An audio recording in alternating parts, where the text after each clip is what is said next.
Hello everyone. आज हम लोग टिश्यू के बारे में पढ़ने वाले हैं।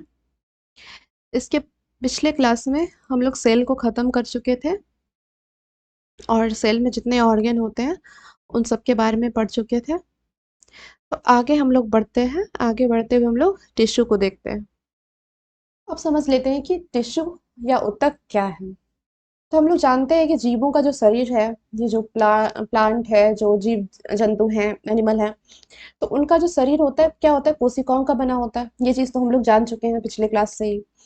तो अब ये भी जान चुके हैं कि जितने भी जीव हैं, जीव जंतु है, तो सब में इसकी कोशिका की जो संख्या होती है अलग अलग होती है।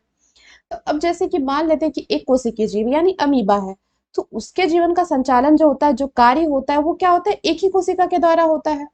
जैसे ये अमीबा है तो इसमें तो एक ही कोशिका का, ये तो एक ही कोशिका का बना हुआ है। तो इसमें जो कार्य हो रहा है, जैसे कि पाचन हो रहा है, श्वसन हो रहा है, उत्सर्जन हो रहा है, ये सारी चीजें जो क्रियाएं हो रही है वो क्या हो रहा है, इसी एक ही कोशिका के द्वारा हो रहा है। लेकिन जैसे कि हम लोगों का शरीर है, पौधे का शरीर है, तो ये सब क्या है, मल्टी सेलुलर है, यानी कि बहुकोशिकीय है। तो इसमें तो बहुत सारे कोशिका है, अनगिनत कोशिकाओं का समूह है, और सारे कोशिकाओं का अलग अलग कार्य है। ठीक है। तो अब जैसे देख लेते हैं कि जो विभिन्न प्रकार के जो विभिन्न कार्य हैं हमारे, जैसे कि श्वसन है, पाचन है, और उत्सर्जन है, परिवहन हो रहा है, तो ये खास प्रकार के काम के लिए खास प्रकार की कोशिकाएं होती है। ऐसा नहीं कि एक ही कोशिका ये सारा काम कर रही है। ठीक है। तो हमारे शरीर में जो भी हो रहा है, श्वसन हो रहा है, पाचन हो रहा है, और क्या कहते हैं, परिवहन हो रहा है, उत्सर्जन हो रहा है, जनन हो रहा है, तो ये सारी जो क्रियाएं हो रही है, तो इसका मतलब ये नहीं कि एक ही कोशिका से हो रहा है। सब काम के लिए अलग अलग कोशिकाओं का एक समूह बटा हुआ है। ठीक है। जो कि सारे कार्य को अच्छे से संपादित कर रही है और सही तरीके से चला रही है। अब जैसे आप ही लोग मूवमेंट करते हैं, जैसे कि हाथ पैर हिला रहे हैं, ठीक है, या फिर आप चल रहे हैं, तो क्या हो रहा है कि आपकी मांसपेशी जो है उसकी कोशिकाओं में संकुचन और शिथिलन हो रहा है। फिर जैसे आपका ब्लड है, ब्लड क्या करता है, आपका ब्लड सेल्स जो है वो क्या करता है, ऑक्सीजन को ले जाता है, जो मिनरल्स हैं उसको मतलब एक कोशिका से दूसरे कोशिका में ले जाता है। जो हार्मोन है, जो वेस्ट मटेरियल है, उनका संवहन होता है उसमें। अब नर्वस सिस्टम है, नर्वस सिस्टम क्या करता है, मैसेज का क्या करता है, आदान प्रदान, मतलब जैसे आपके ब्रेन तक मैसेज पहुंचाया, फिर ब्रेन से आप तक मैसेज पहुंचाता है। ठीक है। तो ये सारी क्रियाएं क्या है, अलग अलग, मतलब सारी क्रियाएं हो तो रही है, लेकिन क्या एक ही कोशिका कर रही है, नहीं। वहां पर बहुत सारे कोशिकाओं का समूह है, जो कि क्या कर रही है, आपके इस कार्य को संचालन कर रही है। ठीक है। तो उसी तरह से प्लांट में होता है। प्लांट में क्या पाया जाता है, वस्कुलर बंडल पाया जाता है, संवहन बंडल पाया जाता है, जो कि क्या है, जाइलम और फ्लोएम है। ये क्या करती है, ये जल और क्या करती है, जल और खाद्य, मतलब जो खाद्य पदार्थ होते हैं उसको एक हिस्से से दूसरे हिस्से में पहुंचाती है। ठीक है। तो इसी तरह से हम लोग देखते हैं कि जो मल्टी सेलुलर जीव है उसमें कार्य को बेहतर ढंग से करने के लिए मतलब कि एक विशेष प्रकार की एक मतलब विशेष प्रकार की जो है कोशिकाओं का समूह होता है, जो इस कार्य को संपादन करती है। ठीक है। तो एक तरह से हम कह सकते हैं कि एक ही आकार एवं विशेषताओं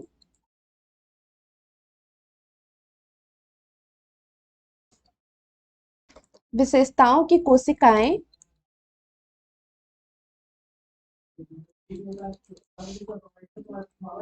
समूह में रहकर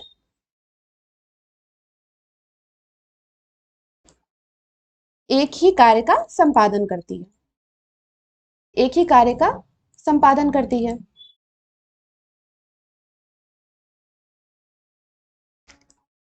तो वैसी कोशिकाओं को क्या कहेंगे, तो वैसी कोशिकाओं को हम लोग उत्तक या टिश्यू कहेंगे। तो वैसी कोशिकाओं को हम लोग क्या कहेंगे, उत्तक या टिश्यू कहते हैं। कोशिकाओं के समूह को उत्तक कहेंगे या फिर टिश्यू कहेंगे।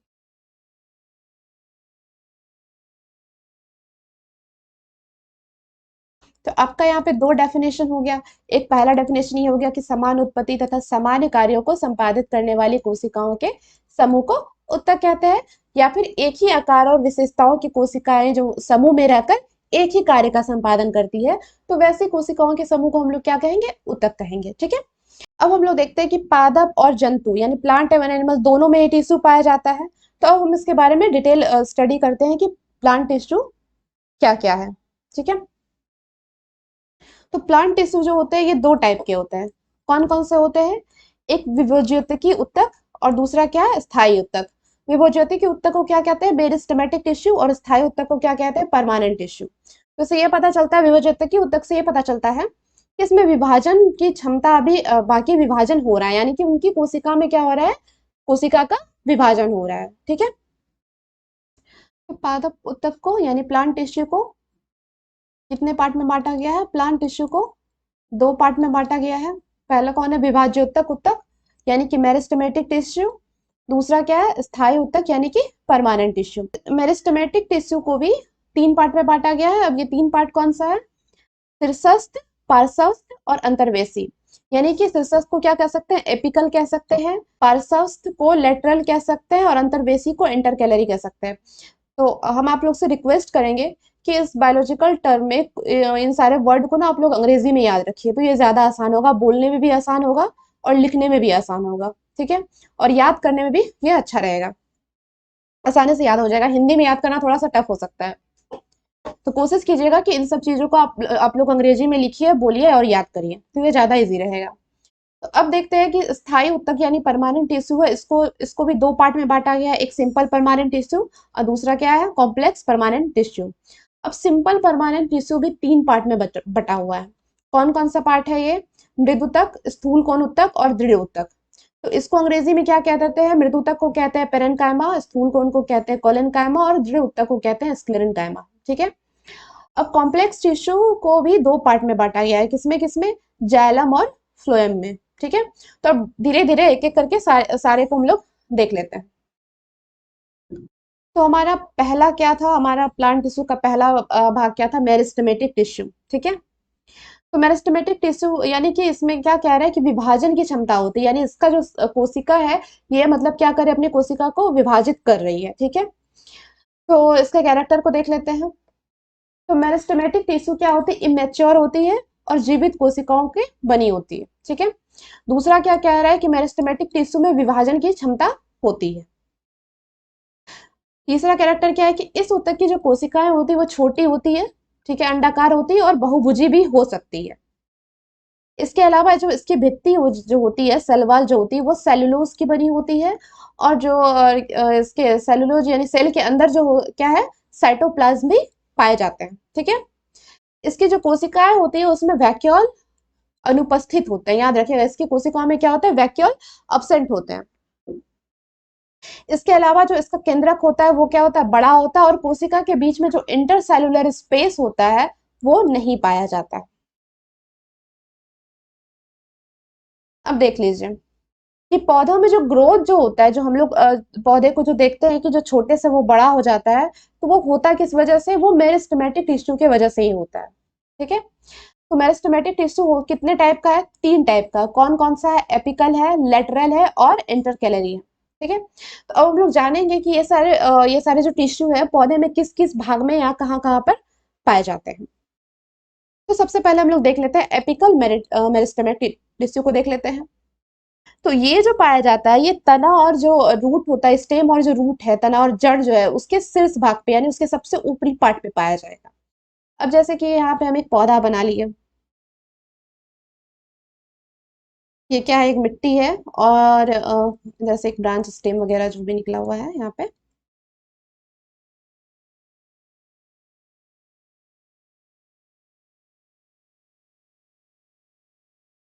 ठीक है, ये मिट्टी हो गया और इसके नीचे क्या है? जड़ है। ये क्या है? जड़ है। तो हमारा मेरिस्टेमेटिक टिश्यू पाया कहाँ जाएगा? तो ये पाया जाएगा तना और जड़ के एकदम शीर्ष भाग पे पाया जाता है। ठीक है। जैसे ये स्टेम है, स्टेम का ये सबसे ऊपरी वाला जो पार्ट होता है ये शीर्ष भाग, यहाँ पर पाया जाएगा मेरिस्टेमेटिक टिश्यू। कौन सा मेरिस्टेमेटिक टिश्यू पाया जाएगा? तो एपिकल मेरिस्टेमेटिक टिश्यू पाया जाएगा। और रूट के शीर्ष भाग, अब रूट का शीर्ष भाग क्या है? रूट जो ये रूट दिख रहा है आपको, ये जड़ जो दिख रहा है, ये जो इसका सबसे जो आखिरी पॉइंट है, ये जो पॉइंट दिख रहा है, इसी पॉइंट पे क्या पाया जाएगा? हमारा मेरिस्टेमेटिक यानी एपिकल मेरिस्टेमेटिक टिश्यू पाया जाएगा। ठीक है। और जो इसका जो ग्रोथ करने का तरीका है, ये लंबाई में ग्रोथ करता है, यानी कि ये ऐसे ग्रोथ करता है। ये लंबाई जो देख रहे हैं इस तरह से, यानी ये जो ग्रोथ करेगा ये लंबाई में ग्रोथ करेगा, यानी कि प्लांट की लंबाई को बढ़ाएगा। ठीक है। और इसी को हम लोग प्राइमरी ग्रोथ कहते हैं। जब भी हम लोग जो हम लोग पौधा देखते हैं तो जब देखते हैं कि वो ग्रोथ कर रहा है तो क्या करता है, सबसे पहले हम लोग किस पे ध्यान देते हैं, लंबाई में। वो लंबाई में ही ग्रोथ करता है, सबसे पहला ग्रोथ क्या करेगा, वो लंबाई में ग्रोथ करेगा। तो इसलिए हम उस लोग इसको क्या कहेंगे, प्राइमरी ग्रोथ भी कहेंगे। ठीक है, यह उत्तक किससे बना होता है, ये उत्तक क्या होता है, प्राथमिक विभजोतक से बनता है। ठीक है, अब आते हैं लेटरल मेरिस्टेमेटिक टिश्यू। तो ये क्या करता है, ये जड़ तथा तने के पार्श्व भाग यानी लेटरल पार्ट में पाया जाता है और ये सेकेंडरी ग्रोथ करता है। प्राइमरी ग्रोथ कौन कर रहा था, primary growth apical meristematic tissue कर रहा था। ठीक है, यानी कि प्राइमरी ग्रोथ हम लोग क्या देखते हैं कि लंबाई में बढ़ रहा है वो। ठीक है, वो क्या है, प्राइमरी ग्रोथ हो गया। यहाँ पे क्या होता है, ये जड़ और जो स्टेम है, जड़ और तना है, उसके लेटरल पार्ट में यानी अगल बगल में, पार्श्व भाग कहने का मतलब है कि जड़ और तने के अगल बगल भाग में वृद्धि करता है। कहने का मतलब ये है कि तना तना और जो जड़ है उसकी चौड़ाई में वृद्धि करता है। ठीक है, तो इसको भी देख लेते हैं। तो ये पार्ट आप देख रहे हैं, ये मान लीजिए स्टेम है। ठीक है, तो इसका जो ग्रोथ होगा, ये ग्रोथ आप देख रहे हैं, ये ग्रोथ यानी साइड में जो ग्रोथ है, यानी कहने का मतलब है ये पार्ट को ये चौड़ा कर रहा है, यानी स्टेम को चौड़ा कर रहा है। जैसे जैसे प्लांट बड़ा होता है तो आप देखते होंगे कि उसका स्टेम स्टेम की जो मोटाई में वृद्धि होने लगती है। स्टेम उसका पहले पतला था, अब जैसे ये पतला है लेकिन थोड़ा सा और बड़ा हुआ तो उसके बाद ये मोटा हो गया, है ना। तो यानी कि ये चौड़ाई में वृद्धि करता है, यानी कि लेटरल मेरिस्टेमेटिक टिश्यू क्या करेगा, उसकी चौड़ाई में वृद्धि करेगा। ये मोटापा दिखाएगा, स्टेम का मोटापा, कि कितना स्टेम मोटा हुआ है। ठीक है, इससे संवहन उत्तक बनता है और संवहन उत्तक से तना की चौड़ाई में क्या होती है, वृद्धि होती है। लेटरल मेरिस्टेमेटिक टिश्यू ही सेकेंडरी मेरिस्टेमेटिक है। ठीक है, इतना पॉइंट हो गया। अब आ जाते हैं inter gallery. Inter gallery meristematic tissue क्या है, तो ये जो होता है परमानेंट टिश्यू के बीचों बीच में पाया जाता है। ठीक है, कहाँ पाया जाएगा, परमानेंट टिश्यू के बीच बीच में पाया जाएगा। और ये पत्तियों के आधार में या टहनी के इंटरनोड के दोनों ओर पाए जाते हैं एवं वृद्धि करके स्थायी ऊतकों में परिवर्तित हो जाते हैं। अब इसको भी देख लेते हैं, प्लांट में देख लेते हैं कि कहाँ पे पाया जाएगा। तो ये देख रही है स्टेम जो निकला हुआ है, ये स्टेम निकला हुआ है, तो ये क्या है, नोड है ना।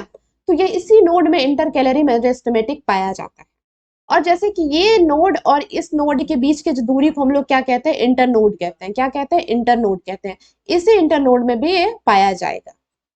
ओके, अब समझ में आ गया कि एपिकल मेरिस्टेमेटिक और लेटरल मेरिस्टेमेटिक और इंटर कैलरी मेरिस्टेमेटिक कहाँ कहाँ पाया जाएगा।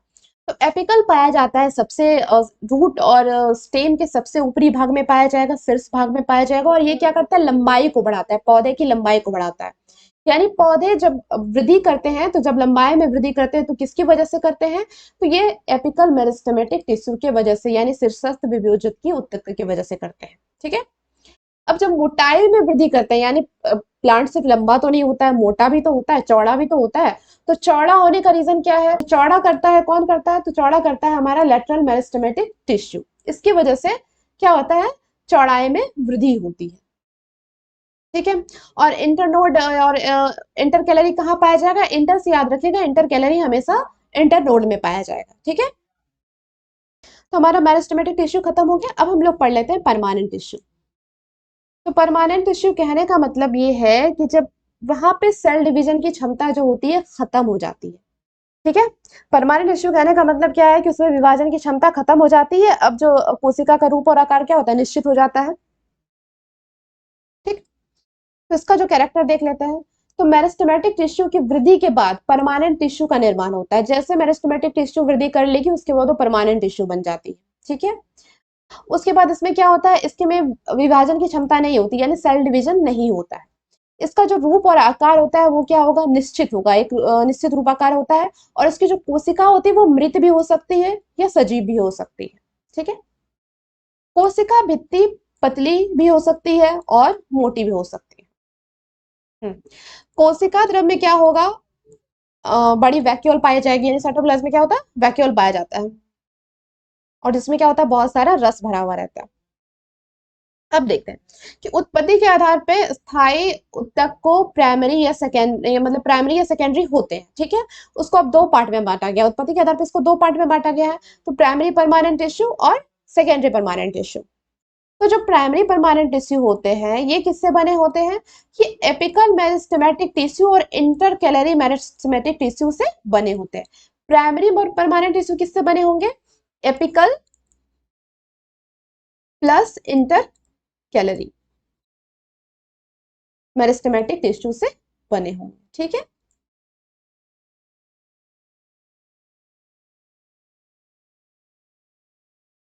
किसे किसे बने होंगे? शीर्षस्थ विभज्योतिकी ऊतक और अंतर्वेशी या अंतर्विष्ट विभज्योतिकी ऊतक से बने होते हैं। यानी apical plus intercalary meristematic tissue से बने होते हैं प्राइमरी परमानेंट टिश्यू, और सेकेंडरी परमानेंट टिश्यू जो बने होते हैं वो लेटरल मेरिस्टेमेटिक टिश्यू से बने होते हैं, यानी पार्श्वस्थ विभज्योतिकी ऊतक से बने होते हैं। ये किससे बने होंगे? लेटरल मेरिस्टेमेटिक टिश्यू से। ठीक है,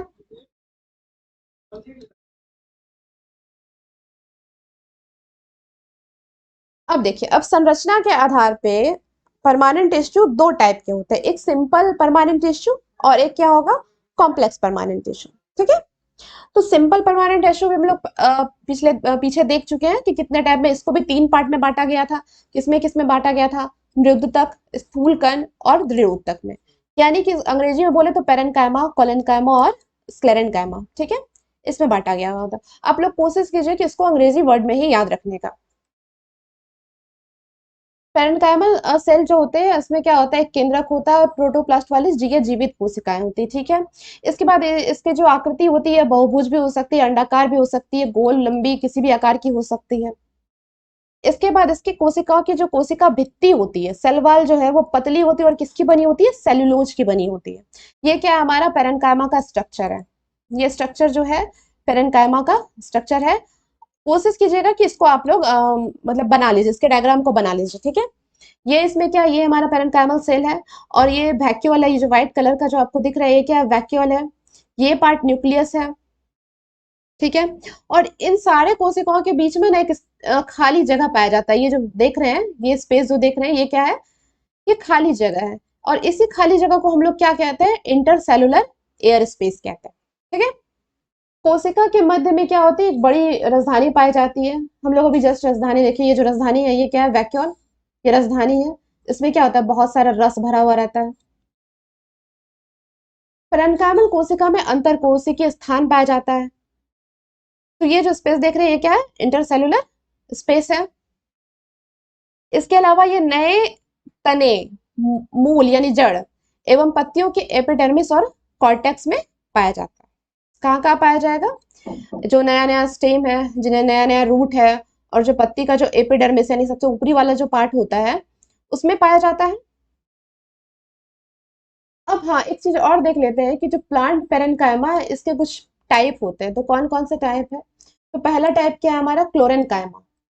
तो क्लोरेन्काइमा कहने का मतलब है कि ये जो पेरेन्काइमल टिश्यू होगा इसमें क्लोरोप्लास्ट पाया जाएगा। यानी जिसमें क्लोरोप्लास्ट पाया जाएगा उसको हम लोग क्या कहेंगे? क्लोरेन्काइमा। ठीक है, और यहाँ पे क्या होता है? फोटोसिंथेसिस की क्रिया होती है। दूसरा होता है एरेन्काइमा। एरेन्काइमा कहने का मतलब है कि ये जो इसमें ये एरेन्काइमा जो है ये एक विशेष प्रकार की जलीय पौधों में पाई जाती है। यानी कहने का मतलब है कि एरेन्काइमा एक कैविटी बनाती है जिसमें क्या क्या होता है? एयर भर जाता है, जिसकी वजह से वो क्या होता है? पौधे जल में तैरने लगते हैं। ठीक है, पेरेन्काइमल टिश्यू का क्या है? फंक्शन देख लेते हैं कि फंक्शन क्या क्या है। तो इसका जो मेन काम होता है ना, ये काम करता है, क्या करता है? भोजन को ना स्टोरेज करके रखता है। तो भोजन का जो पोषक तत्व क्या क्या है? जैसे कि स्टार्च है, स्टार्च है, और जो हार्मोन वगैरह होते हैं, प्रोटीन वगैरह होते हैं, ये सब का क्या करता है? ये भंडारण करता है, यानी कि स्टोरेज करके वे रख लेता है। ये इसका प्राइमरी काम है। ठीक है, इसके अलावा यह क्या क्या क्या करता है कि पत्तियों में गैसीय आदान प्रदान के लिए कोशिकाओं का रक्षा करता है। इसके बाद ये भोजन निर्माण में मदद करता है। भोजन का क्या करता है? निर्माण करता है, क्योंकि उसमें क्लोरोप्लास्ट पाया जाता है यानी क्लोरीन कायमा होता है। तो ये क्या करता है? भोजन निर्माण में मदद करता है। इसके अलावा पेरेन्काइमल सेल जो होते हैं पूरे पौधे में पानी और पोषक तत्वों के परिवहन में भी मदद करते हैं, यानी एक दूसरे से यहाँ से मतलब एक टिश्यू से दूसरे टिश्यू में ले जाने का काम करते हैं। अब आ जाते हैं स्थूल कोण उत्तक या फिर कोलेनकाइमा पर। तो स्थूल कहने का मतलब ये है कि इसके जो कॉर्नर है, ये जो कॉर्नर आप देख रहे हैं, यहाँ पर क्या होता है? सेलुलोज आकर के जमा हो जाता है। इसके किनारे पे क्या होता है? सेलुलोज आकर के यहाँ पे बहुत, ये जो है, ये जो सेल, ये देख रहे हैं जो पीला पीला पार्ट है, ये सेलुलोज है। ये आके क्या होता है? जमा हो जाता है और ये क्या करता है? सेल को मोटा कर देता है। इसलिए हम लोग इसको क्या कहते हैं? स्थूल कण या फिर कोलेनकाइमा कहते हैं। ठीक है, तो इसकी जो कोशिकाएं होती है वो केंद्रक युक्त होती है। ठीक है, न्यूक्लियस पाया जाता है। इसके बाद ये कोलिनकामा दिखती कैसी है, लंबी होती है, अंडाकार होती है, बहुभुजी भी हो सकती है। इसके अलावा ये जीवित भी होती है और इसमें क्या होता है, वैक्यूल पाया जाता है। ये देख रहे हैं अब क्या है, वैक्यूल पाया जा रहा है, ठीक है। इसके अलावा इसमें भी क्लोरोप्लास्ट पाया जाता है। और इसकी जो भित्ति जो होती है, इसके कोलिनकामा का जो सेल वॉल होता है वो किसकी बनी होती है, सेलुलोज और पैक्टिन की बनी होती है। किसकी बनी होती है, सेलुलोज और पैक्टिन की बनी होती है। और हम लोग देखते हैं कि जो हम लोग ये फिगर में देख रहे हैं कि कोशिका भित्ति के जो किनारे किनारे जो है, ये क्या, ये पीला पीला जो पार्ट आपको दिख रहा है, ये जो पार्ट है, ये सेलुलोज जमा हो गया है। इसलिए मतलब क्या होता है, इसकी जो भित्ति होती है वो मोटी हो जाती है, यानी स्थूलित हो जाती है।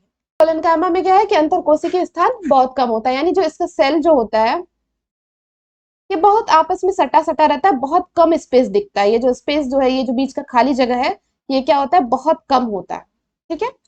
पेरेन्काइमा में क्या था, बहुत ज्यादा था। पेरेन्काइमल टिश्यू क्या थे, बहुत दूर दूर पे था। इसमें क्या था, इसमें बहुत ज्यादा ज्यादा स्पेस दिख रहा था, है ना। ये खाली खाली जगह पेरेन्काइमल टिश्यू में बहुत ज्यादा था, लेकिन कोलिनकाइमा में क्या होता है, इंट्रासेल्युलर स्पेस जो होते हैं वो कम होते हैं।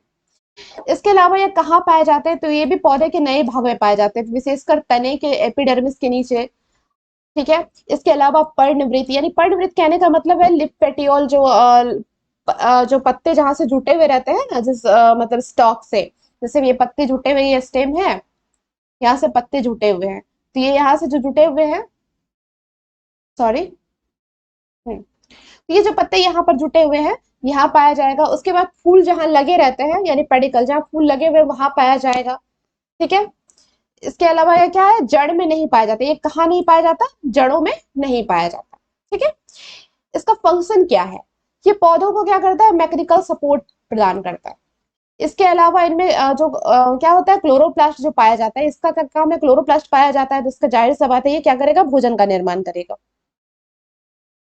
अब आ जाते हैं स्क्लेरेन्काइमा, यानी कि दृढ़ उत्तक, यानी कि बहुत कठोर है। ये जो टिश्यू होती है बहुत कठोर है। तो इसकी जो सेल वॉल है, ये क्या है, सेल वॉल है बहुत सख्त है, मोटी है और मजबूत होती है, ठीक है। इसके बाद जो इसका जो स्ट्रक्चर होती है बहुत लंबी दिखती है, बहुत सकरी दिखती है। और इसके बाद क्या आता है, दोनों सिरों पे क्या है, ये नुकीली है। जो ये फोटो जो है स्क्लेरेन्काइमा का है, तो ये क्या है, दोनों सिरों पे क्या है, नुकीली टाइप की है। इसके अलावा ये बहुत ज्यादा मतलब सक्रिय है, मजबूत है, बहुत हार्ड होती है, ठीक है। और इसकी जो कोशिका भित्ति बनी होती है वो मोटी और लिग्निन युक्त होती है। इसकी जो कोशिका भित्ति सेल वाल जो है, ये जो वाल दिख रहा है, ये जो दीवार है, ये क्या है, मोटी भी है और लिग्निन, उसमें क्या होता है, लिग्निन पाया जाता है।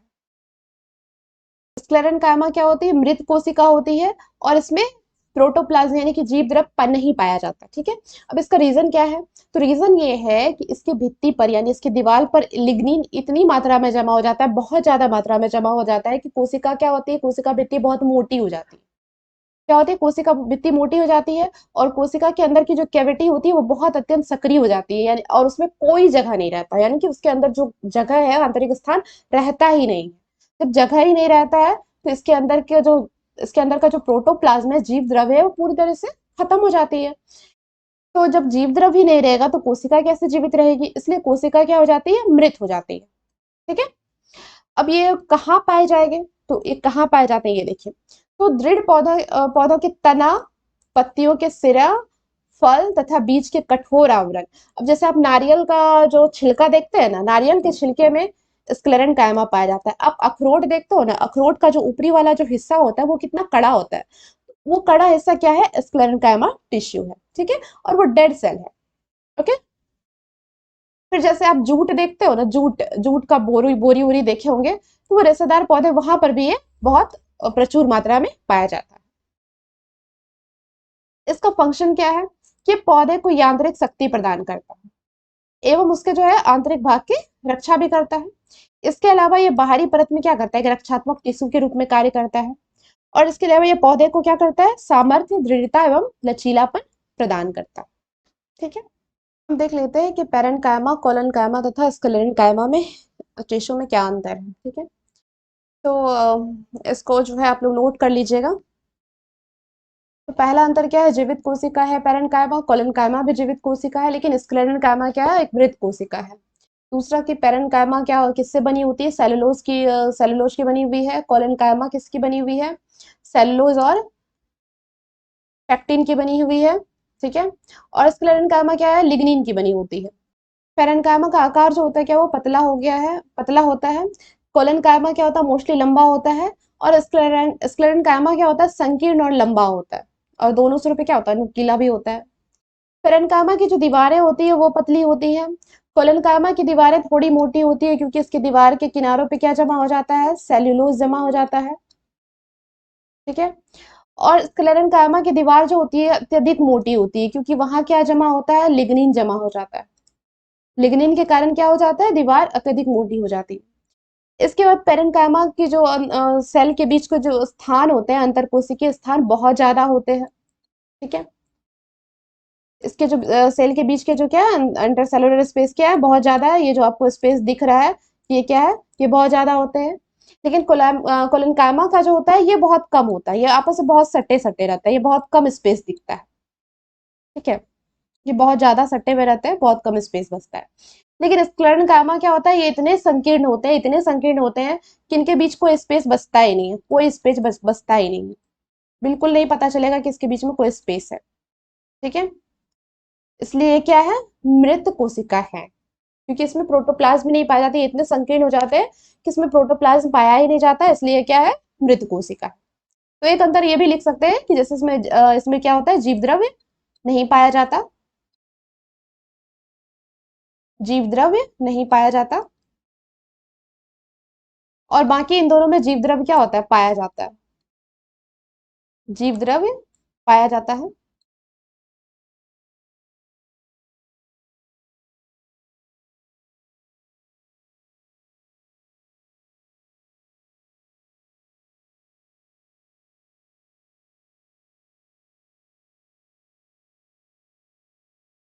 पेरेन्काइमा और कोलेनकाइमा के में क्या होगा जीव द्रव्य पाए जाएंगे और इसमें क्या होता है जीव द्रव्य नहीं पाया जाएगा। अब ये क्या है कार्क कोशिका। कार्क कोशिका क्या होती है तो कार्क कोशिका जो होती है ना एक ये मृत कोशिका होती है। अब जैसे देख लीजिए कि जो भी जड़ और तना जो होते हैं धीरे धीरे पुराने होते जाते हैं तो वैसे वैसे इसका निर्माण होगा। जैसे जैसे जड़ और तना पुराने होंगे तो इसका जो बाहरी टिश्यू होता है विभाजित होकर के क्या करता है एक छाल का निर्माण करता है। उसी को हम लोग क्या कहते हैं कॉर्क कोशिका कहते हैं। उसी को क्या कहेंगे उस छाल को क्या कहेंगे हम लोग कॉर्क कोशिका कहेंगे। और इसके कोशिका की दीवारों में ना एक सुबेरिन नामक एक रसायन भी होता है। ठीक है। जो उनको क्या करता है जो गैस और पानी के लिए पारगम्य नहीं होने देता यानी गैस और पानी को आर पार होने नहीं देता है। अब इसका कॉर्क कोशिका का कार्य क्या है ये पौधों को ना बाहरी चोट से बचाता है। ठीक है। इसके अलावा जो जल का जो हानि है उसको कम करता है। और इसके अलावा जो होता है बैक्टीरिया कवक और अन्य हानिकारक सूक्ष्म जीव जो होते हैं उसके प्रति क्या करता है पौधे को या प्लांट को क्या करता है अधिक प्रतिरोधी बनाता है। इसके अलावा इसका एक और कैरेक्टर ये है कि ये एक बहुत अच्छा इलेक्ट्रिक इंसुलेटर है यानी कि विद्युत रोधी है और अच्छा उष्मा रोधी भी है हीट इंसुलेटर भी है। यहाँ इलेक्ट्रिक इंसुलेटर यानी विद्युत रोधी कहने का मतलब ये है कि उससे इलेक्ट्रिसिटी पास नहीं होती। और उष्मा रोधी कहने का मतलब ये है कि इसमें बहुत जल्दी आग नहीं लगती है। ठीक है। तो इसलिए क्या होता है कॉर्क कोशिका क्या है उष्मा रोधी और विद्युत रोधी है। इसके अलावा जो है ना इसको खेल का सामान बनाने में इस्तेमाल किया जाता है। फिर बोतल में बोतल के कॉर्क बनाने में यूज किया जाता है। अब आ जाते हैं जटिल स्थायी ऊतक यानी कॉम्प्लेक्स परमानेंट टिश्यू। तो दो या दो से अधिक प्रकार की कोशिकाओं से बने ऊतक को हम लोग क्या कहेंगे कॉम्प्लेक्स परमानेंट टिश्यू कहेंगे। ठीक है। अब ये होता कितने टाइप का दो टाइप का होता है जाइलम और फ्लोएम। जाइलम को दारू भी कहते हैं और फ्लोएम को बास्ट कहते हैं हिंदी में। अब जाइलम और फ्लोएम मिलके ना संवहन ऊतक जाइलम और फ्लोएम को क्या कहते हैं संवहन ऊतक कहते हैं वस्कुलर टिश्यू कहते हैं। और दोनों मिलकर के क्या बनाते हैं वस्कुलर बंडल यानी कि संवहन बंडल का निर्माण करते हैं। अब संवहन मतलब ये होता है कि यार खाद्य पदार्थ जो होते हैं और पानी को क्या करते हैं एक दूसरे संचालन करते हैं यहाँ से एक टिश्यू से दूसरे टिश्यू में ले जाते हैं पौधे के हर पार्ट में पहुंचाते हैं यानी कैरी करते हैं। संवहन मतलब ये हो जाता है कैरी करना। ओके। उसको ले करके क्या करते हैं वो वहां तक जो उसका स्थान है वहां प्रॉपर स्थान तक उसको पहुंचाते हैं। ये दोनों मिलके क्या करते हैं वस्कुलर मंडल का निर्माण करते हैं। और इन दोनों को ये क्या कहेंगे हम लोग वस्कुलर टिश्यू कहेंगे। तो देख लीजिए ये क्या ये जो है एक स्टेम है। और ये ऊपर वाला पार्ट क्या कहलाया हमारा जाइलम कहलाया। ये ऊपर वाला पार्ट हमारा जाइलम कहलाया। जाइलम क्या करता है जल को पहुंचाता है। और फ्लोएम ये नीचे वाला पार्ट ये जो आप पार्ट देख रहे हैं ये लाइट ब्लू ये पार्ट क्या है हमारा फ्लोएम है। तो फ्लोएम क्या करता है फूड ले जाता है और ये दोनों मिलके क्या बनाए ये वस्कुलर बंडल का निर्माण किया। यानी दोनों मिलकर क्या किए कि वस्कुलर बंधन का निर्माण कर लिए। ठीक है, इन दोनों मतलब ये दोनों आपस में मिलकर क्या बना लिए, वस्कुलर बंधन बना लिए, और दोनों को क्या कहते हैं, वस्कुलर टिश्यू कहते हैं। अब ये जाइलम है क्या? तो जाइलम टिश्यू पौधे के जड़, तना और पत्ती में पाया जाता है। कहाँ कहाँ पाया जाता है? जड़, तना और पत्ती में पाया जाता है। और इसे चालन उत्तक भी कहते हैं, कंडक्टिव टिश्यू। यानी क्या, यानी कि कहने का मतलब ये है कि ये मतलब कि खाद्य पदार्थ और पानी का क्या करता है, परिचालन करता है, या एक दूसरे से एक जगह से दूसरे जगह पे पहुंचाता है। मोस्टली ये पानी ले जाता है। ठीक है, पानी और पानी में जो मिनरल्स होते हैं उसको ले जाता है। ये चार प्रकार के तत्वों से मिलकर बने होते हैं। कौन कौन से तत्व मिले होते हैं इसमें? वाहनिकाएं, जिनको टेरेकियाज कहते हैं। इसके अलावा दूसरी क्या है? वाहिकाएं, जिनको वेसल्स कहते हैं। तीसरा है जाइलम फ्लावर्स, और चौथा क्या है? Xylem parenchyma. तो टेरेकियाज क्या है? यानी वाहनिकाएं। तो ये जो इनका जो स्ट्रक्चर होता है, ये जो कोशिका होती है, दोनों सिरों पे क्या होती है, नुकीली होती है। और इसमें क्या होता है, प्रोटोप्लाज्म का अभाव होता है, यानी प्रोटोप्लाज्म नहीं पाया जाता। और ये क्या होती है, मृत कोशिका होती है। इसकी जो कोशिका भित्ति होती है क्या होती है, मोटी होती है। इसके अलावा जो ये ट्रेकियाज है, ये वाहिनिकाएं जो है, ये संवहनी पौधों की प्राथमिक तथा द्वितीयक जाइलम दोनों में ही पाई जाती है। ओके, इसका जो कार्य है, इसका एक ही कार्य है, ये पौधे को यांत्रिक सहायता देती है और जल को जो है तने के द्वारा जड़ से पत्ती तक पहुंचाती है। इसका जो मेन फंक्शन है ये ना, है ना, ये जल को क्या करती है, तने द्वारा जड़ से पत्ती तक पहुंचाने का काम है इसका। अब आ जाता है वेसिकल्स। ये भी क्या होती है, एक लंबी नली जैसी होती है, और ये भी क्या होती है, मृत होती है, मृत कोशिका है ये भी। और इसका जो आकार होता है ना, मोस्टली ये मोटा भी होता है, या फिर वलयाकार कह सकते हैं, रिंग के जैसा, मतलब गोल गोल घुमावदार भी होता है। इसके अलावा ये सर्पिलाकार सांप की तरह दिखेगा। ये सीढ़ी नुमा भी होती है, और उसके पिटेड होती है। उसके अलावा क्या होता है, जालिका रूपी भी दिखती है। और ये वाहिका मोस्टली कहाँ पाई जाती है, एंजियोस्पर्म पौधे जो होते हैं उसके प्राइमरी तथा सेकेंडरी जाइलम दोनों में पाई जाती है। इसका भी काम क्या है कि ये जल एवं खनिज लवण को स्टेम द्वारा रूट से पत्ती तक पहुंचाती है। अगला है जाइलम फ्लावर। ये भी लंबा होता है, शंकुरूप कोनिकल जैसा होता है। और ये भी मोटी भित्ति वाला, स्थूलित मतलब मोटा भित्ति वाला, ये भी मृत कोशिका है। और प्रायः किसमें पाया जाता है, वुडी डाइकोटिलेडनस प्लांट्स में पाया जाता है। यानी जो लकड़ी वाले पौधे होते हैं ना, जो बहुत मोटे पौधे होते हैं, उनमें मोस्टली ये पाया जाता है। इसका काम क्या है, ये पौधे को यांत्रिक सहायता प्रदान करता है। इसके अलावा है जाइलम मृदुतक, यानी कि जाइलम पेरेन्काइमा। इसकी कोशिका क्या होती है, जीवित होती है। यानी अभी तक जितने भी पढ़े, वाहिकाएं पढ़े, वाहिकाएं पढ़े, और जाइलम धातु, ये जाइलम तंतु पढ़े, तो इन सब में क्या था, इन सब की कोशिका क्या थी, मृत कोशिका थी। लेकिन एकमात्र जाइलम पेरेन्काइमा की जो कोशिकाएं होती है वो जीवित होती है। इसका फंक्शन क्या है, ये भोजन को क्या करता है, कलेक्ट करता है, और किनारे की ओर पानी के यहाँ पर क्या होगा, यहाँ पे पार्श्वीय यानी लेटरल होगा। ये क्या है, पार्श्वीय होता है, यानी कि लेटरल संवहन में मदद करता है। कहने का मतलब ये किनारे की ओर से पानी को पहुंचाएगा। ठीक है, अगला देख लेते हैं, फ्लोएम। फ्लोएम क्या करता है कि ये पौधे की जड़, तना एवं पत्तियों में पाया जाता है। ये भी फ्लोएम के क्या कहाँ पाया जाएगा, जड़ पाया जाएगा, तना में पाया जाएगा, और पत्तियों में पाया जाएगा। ये भी चार तत्वों से बना होता है। पहला है सीप ट्यूब, यानी चलनी नलिकाएं। दूसरी है सहकोशिकाएं, यानी कंपेनियन सेल्स। तीसरी है फ्लोएम या बास्ट तंतु, यानी फ्लोएम और ब्लास्ट फाइबर्स। चौथा को कहते हैं फ्लोएम मृदुतक, यानी फ्लोएम पेरेन्काइमा। ये भी सेम उसी तरह से होती है जैसे कि जाइलम होती है, जाइलम की कोशिकाएं होती है, वैसी ही है। तो पहले चलनी नलिकाएं को देख लीजिए, सीप ट्यूब को देख लेते हैं। तो चलनी नलिकाएं क्या होती है, ये भी लंबी तथा बेलनाकार होती है, और इसकी कोशिका भित्ति क्या होती है, छिद्रित होती है। यानी इसकी कोशिका भित्ति में क्या होता है, छेद पाया जाता है। और ये ना एक दूसरे के ऊपर परत के जैसे बिछी हुई रहती है। दो कोशिकाओं की विभाजन भित्ति छिद्रयुक्त होती है, जिसे हम लोग क्या कहते हैं, सीप प्लेट्स कहते हैं। दो कोशिकाओं की जो विभाजन भित्ति होती है वो क्या होती है, छिद्र, उसमें ढेर सारा छेद पाया जाता है, और उसको हम लोग चालनी पट्टी कहते हैं, यानी सीप प्लेट कहते हैं। और चालनी नलिका में केंद्रक क्या होता है, अनुपस्थित होता है। तो इसका जो मेन काम है ना, इसका काम है कि भोजन मतलब इसका जो नलिका द्वारा जो तैयार भोजन है, जो पत्तियों से क्या करते हैं, कलेक्ट करते हैं, और क्या करते हैं, ये दो बार रिपीटेशन हो गया। तो ये क्या करते हैं, पत्तियों से कलेक्ट करके उसके बाद पौधे के जितने पौधे के जो ऑर्गेन है, वहां तक उसके वृद्धि क्षेत्र में पहुंचाते हैं, जहां जहां इसकी जरूरत होती है। कहने का मतलब ये भोजन को कलेक्ट करके पौधे के उस भाग में पहुंचाते हैं जहां इसकी जरूरत होती है। अगला है हमारा सहकोशिकाएं। तो सहकोशिकाएं जो होती है वो चलनी नलिका के आसपास बगल बगल में रहती है। अगर ये चलनी नलिकाएं हैं तो इसके अगल बगल में ये कोशिकाएं सहकोशिकाएं पाई जाएगी। तो प्रत्येक सहकोशिका लंबी और जीवित होती है जिसमें केंद्रक एवं जीवद्रव्य रहता है। केवल एंजियोस्पर्म के फ्लोएम में सहकोशिकाएं पाई जाती है। कहाँ पाई जाएगी? केवल एंजियोस्पर्म के फ्लोएम में सहकोशिकाएं पाई जाती है।